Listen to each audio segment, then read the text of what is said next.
Welcome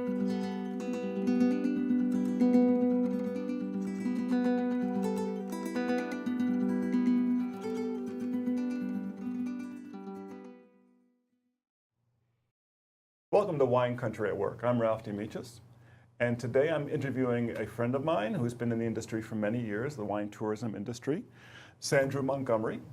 And we're going to talk about his book, but also about his experiences of many years in the field. So thank you for coming in, Sandrew. I really appreciate it. Ralph, thank you so much. It's great to see you again. Sure. Thanks to you and Lonnie for having me. Oh, it's wonderful seeing you actually in a situation where we don't have clients with us at the same time, because usually I see you in a tasting room and we're both managing clients coming into a tasting room. Exactly. Which we've both been doing for a fair amount of time. Yes, indeed. How long have you been in the industry? Well, it's been over 40 years now. I'm coming up on my 42nd leaf, believe it or not. Gosh. Oh my and gosh. Ironically, a couple weeks ago, I was hosting a class from my alma mater, University of Denver, and was their instructor for the same class that inspired me 42 years ago. Oh, wow. Yeah, so it's come full circle. Right, you're getting the hang of this. I'm starting to figure it out, but as I always like to say, I'm still a student after all these years, even having taught at the Napa Valley College, really interesting topics like clones and biodynamic farming.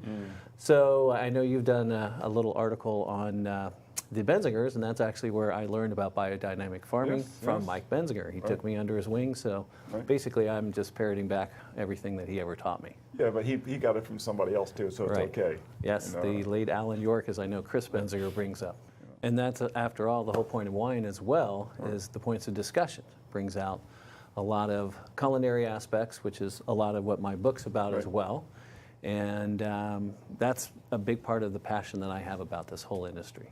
The title, The Dancing Somm, who gave you the title? Who gave you that name? Well, that'd be my old friend and neighbor, Tommy Smothers, of the Smothers Brothers. He, too, is also a winemaker. And we have partied a lot together over the years. And he always had this picture in his living room foyer that I admired and wanted to take a picture of me and him holding that picture. But for some reason, I was too shy. And when I told my wife that, she's like, "You, too shy? What's the worst time he's going to say? No?" So I said, "You're absolutely right." So I said, "Hey, Tommy, would you mind if Kat took a picture of you and me holding that picture of you and John Lennon on the day of Give Peace a Chance?" And he said, "Nope." And I said, "Oh, I'm sorry, man. I didn't mean to offend you." And he goes, "No, no, no. I just gave it away a couple weeks ago." Oh. So hereafter, having waited all these years, he sensed the disappointment on my face, goes down the hallway to his bedroom, brings out another picture and said, "Will this do?" So I looked at it and said, "Sure." So Kat takes a picture of me and Tommy holding the picture of him and John Lennon, same day, but Yoko Ono's in the picture. Oh, better yet. So the caption reads, "Damn it, Yoko, you got in the middle of another great thing." So that's in here somewhere. Oh, that's wonderful. That's wonderful. Yeah, but Tommy, of course, he's a Sonoma winemaker, coined the phrase, Napa, a good place for car parts. That's exactly right, which is also in there. I give him credit for that, too. So not only is he a winemaker and comedian, the book's got a number of comedians, but obviously over 85 rock star winemakers who I've had the pleasure of working with over the years, as well as actual rock stars, movie stars, personal sports heroes of mine like Joe Montana and Dan Phelps, and lots of folks in there who I've just had the great fortune of meeting because of wine. It's a place that attracts very talented people, wine country. I think it's because it is by nature creative. It's a creative process, and also people in the arts do like to drink wine. That's probably another part of it. And also, as they become more successful, like many people, they want to find places to put their money. Exactly. You know, and wine seems like a really good place to put it. Well, you know, into vineyards and. Well, they sure are putting it in now. Oh, I mean, as I was saying to some guests the other day, when I first got in the business, the millionaires were starting to kick the farmers out. Right. Today, the billionaires are kicking the millionaires out, as evidenced by Prop C back in June about no private helipads. Right. So it's going to be really interesting to see what happens in the next 20 years as you and me hand off the baton to the next generations to see where is all this going. Because one of the other TV shows that you did was about global warming. And so I took with great interest that in mind. because that was a discussion we had at the Napa Valley Vintners Association a few years back, that if here in Napa we're already producing the grapes that can take the most amount of heat, where do we go from here? And is Oregon no longer going to be known for Pinot Noir, but for Cabernet? So that sparks a very interesting topic of conversation right there. I know that there's quite a bit of investment up there from Napa wineries, you know, for exactly that reason. And you're exactly right. I mean, we have the great range between Carneros, you know, to the top of the valley in Calistoga, but the geology changes so much. That's the challenge. The area that you can grow, you might have the right temperature for. Cabernet in the south wouldn't have the right soil. Exactly. It's the balancing act between them, you know, the variations. I've been thinking a lot about that, about how the field has evolved, and you know, it's such a global field, and tourism has become so important to wine because it has allowed a lot of the small producers to prosper. Exactly. But it's also made them much more attractive to the big producers. You know, in fact, a number of small premium wineries have been bought by big producers recently, and I kind of wonder, why are they interested? Well, a gal that I've worked with over the years, Mary Edwards, I've helped her launch 3 different wineries, and she just recently sold to Roeder. And I was a little surprised about that. Not that she hasn't earned the right, and I guess the timing is ripe for that, but I know that she had quite a discussion with the Roederer folks and making sure that their philosophies and strategies were in sync. So, and I think that's really important to do that kind of due diligence so that it just doesn't get absorbed into the fold, and what was once a great brand has now dissipated into something that's, for lack of better words, vanilla. Right, and I've seen that happen where in Sonoma, small wineries were bought by larger wineries, and they literally stopped using the facility. And Sonoma moved it to a larger facility where they have the advantage of scale. And the thing is that the winery location gives flavor to it. I remember years ago a study in which they said, you know, when they looked at the amount of yeast that's actually in the process, not all of it is from the grapes. Some of it's from the building itself and the environment. So you start changing that location, you lose something of that authentic terroir, you know, which is a lot about the microflora and the yeast. Absolutely. You know, that particular signature. You know, I mean, how do we avoid ending up in a situation where the wines become generic even at the highest level?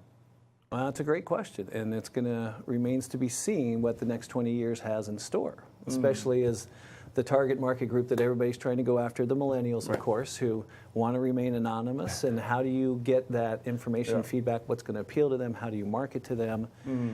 And as an interesting note, I've found, there was a recent survey, that if you ask the millennials if they were given a choice between wine and weed, they're going with weed. So fortunately for me, I don't have to worry about that in my lifetime, in my career. But if you look at the business model on that, you know, the economics, as you're talking about, well, when I first got in the wine business, the old adage was, if you want to make $10 million in the wine business, you better start with 20 million. 20 million, yes. And that's still true today, but there's just a few more zeros on the end. But exactly. It is true, and it's funny because the dynamic between weed and wine is actually very similar to the dynamic that happened during Prohibition.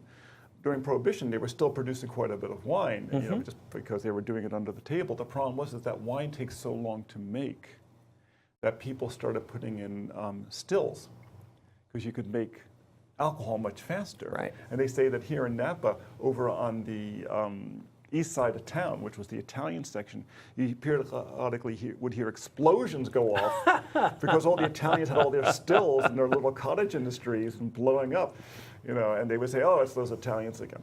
But this was the issue, because you could make it much faster and then you could transport it easier. And of course, wine is not the easiest thing to transport in all these glass bottles, and cannabis, once again, is an easier thing to transport. And one season, you don't have to age it. That's right. You don't need to cave and such, you know. Of course, you know, it doesn't taste as good as wine. Well, and then all the art that's therefore removed from that. That's true. And to me, that's always been a fascination for me, as you were talking about earlier, the art and bringing in the arts. A lot of, in the book, I talk musically, because that is a huge part of my interest in the arts, is music. You asked me earlier if I'm a musician. Right. The answer is no, but I love to dance. Yes. And I love music. My particular gift as a tour guide, in fact, has a lot to do with understanding how people physiologically react in the course of a wine tour. Because, you know, people get in the car at the beginning of the day. That's not the same person who gets out of the car at the end of the day. Amen to that. And finding a way in which those two can be in harmony and they can remember where they went is kind of an art, you know. Well, that's why I always ask you to come see me first for fresh brains, fresh palates. Exactly. Well, the problem is over the years you've moved up to bigger and bigger, more beautiful wines. And where do I go after that? Exactly. That's the challenge. Yeah. You know, you go to the great place first. You might also just go have lunch because you can't follow up on that act. And it is a challenge. I mean, I was talking with someone the other day, Dave Thompson, who does the Napa Wine Project, and he has been visiting wineries for 14 or 15 years now. This is just a passion of his. He was just getting up to his 1,000th winery. Oh my gosh! In the course of it, with 500 facilities in Napa, to have at least 1,000 wineries, and there's more labels than that. How do you choose? There's so many. It's America. They're so eccentric. It's not like in France where every winery is similar. You know, they're all, everyone on the same bank of the river are making pretty much the same kind of wines. Right. And they only make one. You know, here you go into a place. I was up at Tedeschi the other day. They make like 15 different wines. Yep, and that's the beauty of California. Right. One, because we had no original wine-growing grapes here to begin with, even though we thought Zinfandel was our one and only true one. Yes. Croatians always made a strong argument, and now they've got the DNA to prove it, so that's off the list. Yeah. But that frees us up to take a look at the terroir, to take a look at the microclimates, and what is the right grape to grow in this particular soil. So I always find that fascinating because, you know, people ask me all the time, what's your favorite wine? Well, that's really hard to say, but I said if I'm limited to one grape, and thank God we're not, it'd be Pinot Noir.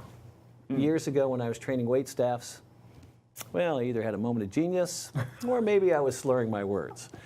And I came up with Diversital. That Pinot Noir is so diverse, it's so versatile, try and mismatch it with food. And so to me, that is now the fascination. And having been a wine educator in Assam since 1982, I always try to turn people onto that and bring them and see the light come on in their eyes and like, you're not getting this, are you? And they'd say, no, I'm really just trying to understand the difference between Pinot Noir and Cabernet. Okay, fair enough. But now enough time has evolved where people have come to that good understanding of those differences and the nuances. And now it comes to take them to the next level, which to me ultimately is wine and food pairing, because you can never learn it all. Right. And that's the fascination for me. And so over the years I've developed this intellectual property all based around the flavor profile. And that's the crux of the book, is how to understand wine and food pairings. Excuse me, notice I said wine and food pairings, not food and wine pairings, because it starts with the wine. And if you break the flavor profile down into the fruit spectrum, the herb and spice rack, and then finally the miscellaneous, what else are you getting out of it besides the herbs, fruits, and spices? That would be the miscellaneous like chocolate, vanilla, caramel, hazelnut, coconut, espresso, black tea, all those kinds of things. And so if you start with the wine first, because the logic is you can't change the wine, it's already been made. And you always take the sip of the wine before you eat the food. That's it. And you adapt the food to the wine. Yes. And so that's my approach to it. And so in here we have a lot of my signature recipes that all have some equation to music. And then also what the suggested pairing would be. And not just that it works, but why. And to me, that's the whole key. So if then it's consistent. Exactly. And not that there's any right or wrong to any of this stuff, but if there's one thing that I can provide for people is to get that light to turn on where they see the magic of connecting the dots, how to create their own creations. Oh, I love that. That's what it's all about. I'm realizing now that when we first met, I think at Kunde, and you were doing programs like that there Exactly as well, right. You know, about that. And it's a fascinating area because, historically that wines were produced partially because the food and the water wasn't that safe.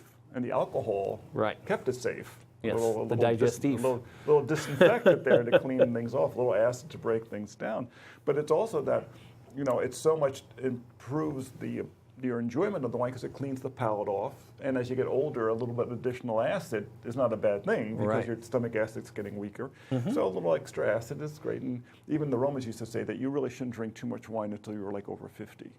And they didn't live to be that old, so they would dilute it. But the idea there that it would allow you to, improve your health through a little bit of acid, a little bit of alcohol. Yeah. And it's continued. What I think is really interesting is the changing trends in the wine. Like, for instance, when you were in Sonoma, I remember one time hearing that there were about 130 different grapes that were produced there.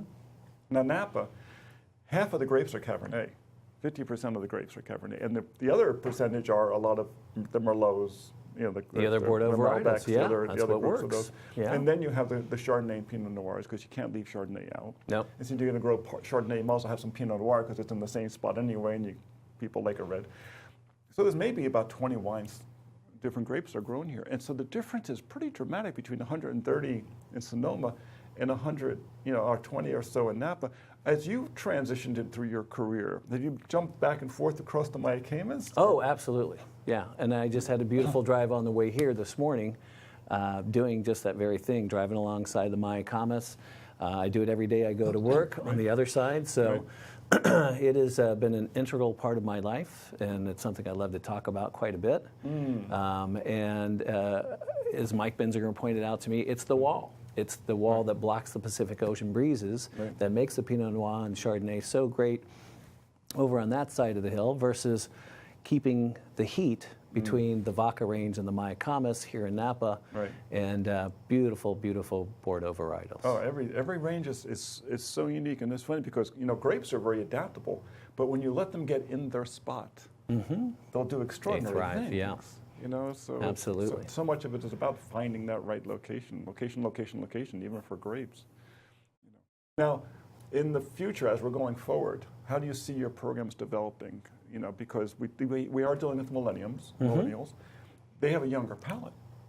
Palates change as time goes on because you develop a bigger and bigger library. What are you seeing in terms of the millennials palate? Because you're getting a fair number of them, because I do know the millennials love coming here and doing the expensive tastings. Yeah, they do. They may not buy the expensive wines yet. Right. But they do the expensive But that's tastings. why we're playing that game with them, just trying to build up so they will literally have that taste in their mouth. And so when they have that financial income and disposable income to have the wherewithal to do so, that's when we got them. Right. But in the meantime, to your point, they grew up with wine more so than you and I did on the table. I even tried to get my parents into wine, and they tried, and it was just like, okay, just forget it. Go back to your scotch and your vodka. You'll be fine, and but this is better for you health-wise. Yeah, right. But more often on their dining room table, they had wine, so they had the exposure. They started hearing some of the terminology, which may have sounded funny, but I'm always a believer. You may not understand me the first time, but if somebody else says something similar, maybe you connect the dots that way. And that's the key. And it's always about the educational piece. I mean, we wouldn't be having this conversation if we're talking about Jack Daniels, right? No. So not that much variation, even though they've gotten into that game a little bit too, and for market share and trying to expand. But with wines, you can never learn it all. And winemakers are, they're chemists, they're chefs, and they're artists. And so they're continually playing with the stuff in the back of the house, trying to tweak it, get it better, and hopefully only producing the best that comes out into the marketplace. It's funny, when I plan tours, I ask them, how old are they? How old is the group? I also ask what kind of work they do, because I find that there's variations. People who are more in the arts tend to like the sweeter, lighter wines, especially when they're younger. But if people are like, they're 30, but they're in finance, they're going to want the cabs. They want the big, strong, structured wines that you normally would expect from a 50-year-old. You like the adult wines, the grown-up wines. But and then of course women a lot of times like the lighter palate, but sometimes they surprise you. You don't have to ask. You never know. And it's funny too that I read recently that they really like the millennials really like the wines, of course, of Australia and New Zealand, which are those more herby, lighter, soft blancs and such. And it's the same thing, that their palates are still younger. It's the concept that the tip of the tongue is where you register sweet, and that in nature there's no sweet poisons. So when you're younger, of course you like sweet because it's safe. Yeah. And as you go on, you develop more and more flavor as you go past. So it's a little bit like the French will start their children off on artichokes. Why would you give children artichokes? So they develop their palate. Right. You know, and it's our generation that really did it to the millennials because we were the ones who introduced them to wine. Not only that, we said to them, try the good wines. So when they come up here, they want to try the good tastings. They'll do the expensive, you know, I always see the boomers will come, they'll do the standard tasting and they'll buy the case of wine. But the millennials will come and do the expensive tasting and buy a bottle, if that, because they want the experience. Right. They're into the education that goes with the wine. And that, I told you before we got started, that doing this show is the easiest thing because all the people I talk with are people who are talkers, they're educators. Education is the number 4 reason why people come to wine country. It's 2 steps ahead of wine. Interesting, I did not know that. We want to know the culture. But I think that's a very good point about the experience, and that's why people come. It's no longer the, oh, I see you came with your friends, so we've got a barrel here, we'll grab another barrel and put maybe this door or some piece of wood across the 2 barrels and we'll create a bar. I've been there, yeah. So I remember those days, and now you've got everything from still the barn experience to, you know, the castles and all kinds of architecture in between with all kinds of artwork and sculptures, etc. But I was always a big proponent because people would say, okay, so we did your tour last year and we did the wine and cheese thing. What else you got? Right, yeah. And so as a business consultant, that gave me credence to create a number of different experiences, whether it was wine and food pairing, or maybe you're taking a certain segment. Maybe it's all about AVAs. And here's a Cabernet from 9 different AVAs in the Napa Valley. And this is an explanation about terroir. And even though we've got the same grape, blah, blah, blah, on down the line. So I've had the good fortune of creating a lot of experiences and moving from winery to winery as a consultant and creating those different experiences. Because I always start with, well, let's see what your existing business model is. Right. Let's take that and let's expand upon it to be able to grow the different streams of revenue. And so that's always been appealing to winery owners who most of the time don't come from the wine industry. No. They don't understand it. They love the romance, and then they come to find out pretty quickly it's only about 5%. Right. Oh, yeah. And so, you know, where do they go from here? So creating these different experiences translate into streams of revenue, and the millennials, it's appealing to them. They want to learn these different things. So it's going to be very interesting to see where it goes, and hopefully, ultimately, it will increase wine sales and not just a bottle at a time. Which people forget that this is, in fact, a business. That's what we do. You know, because the hospitality here is so good. Yes. That's what people forget. Yeah. People, are you going to come on by? We're going to pour wine for you. Maybe have a little bit of food with us. They forget that it's actually a business because the people are just so nice. And if you're really good at it, you make it seamless. So they don't even realize they're being sold to because you create this wonderful experience. Yes. The ambiance, etc., and you make them feel so good.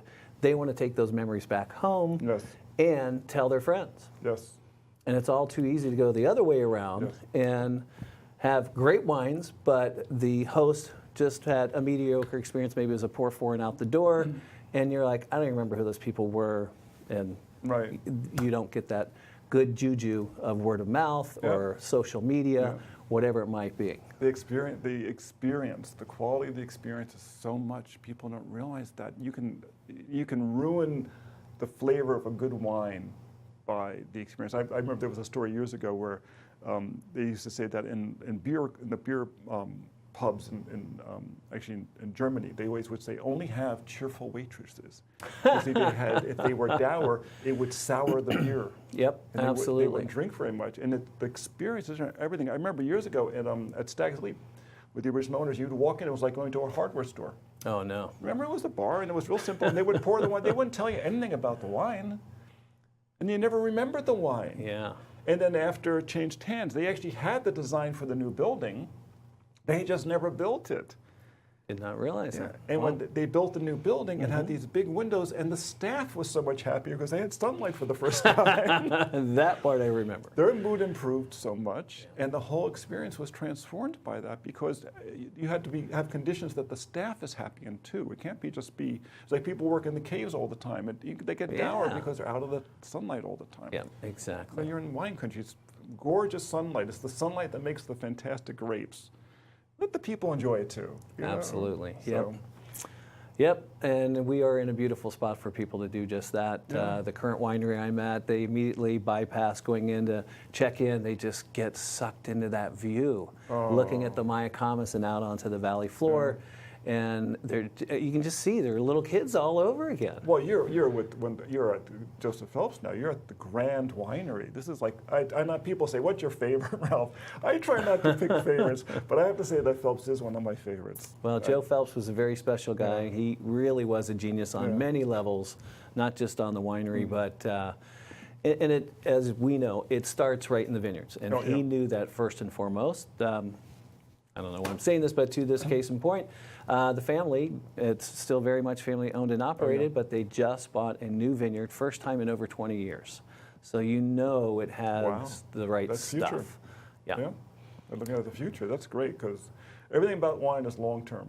That's the thing people forget. I oftentimes say it's a great model that people should learn for being in business and running, countries. Because nothing is short term. They're not looking for the short term benefit.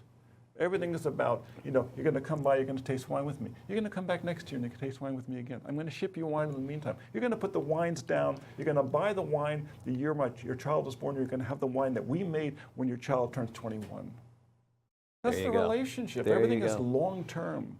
And that's the right approach to it. Yeah. Too many people are short-sighted and don't have that, but it's just like looking at any city infrastructure. Right. If you're not planning ahead, and you're just going to leave that for the next generations to have to deal with, no. And Joseph Phelps' family has just given us a big meeting at the start of the year about the next 46 years and where they're going. So they are looking at it with that mindset. So that's wonderful. Yep. Now, in terms of the future for you, are you planning another book?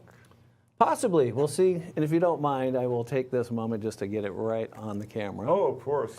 And it is called Dancing Som, The Life of the Napa and Sonoma Wine Sherpa, having been guiding folks as their Sherpa through these wine experiences all these years.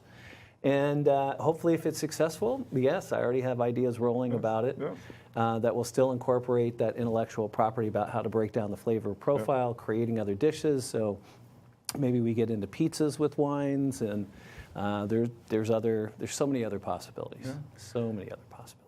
Well, it's funny because I'm one of the books that we're working on, because we do tour books. I'm working on a book called Wine Country in Shorts, which is all the short Wine Country in Shorts. In shorts. There we go. It's all the short stories I tell over my shoulder to clients in 2 and 3, 2 and 3 minute segments.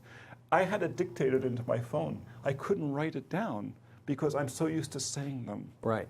Because there's certain things you're used to saying. You have the rhythm. That's the only way I could do it, was dictate it into my phone, and then you talk, it types, and then fix it later.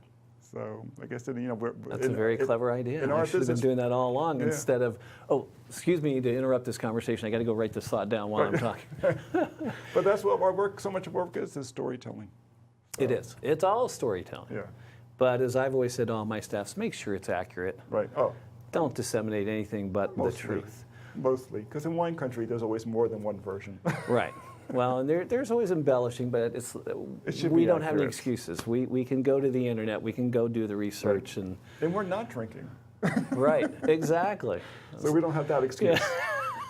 So. Reminds me of another story, but we're not going to talk about that one today. Okay. Well, Sandrew, thank you so much for coming by. Ralph, it's been an absolute pleasure. Thank you so much for the opportunity. We've been talking about this for years, and finally, we here we get to do it. That's wonderful.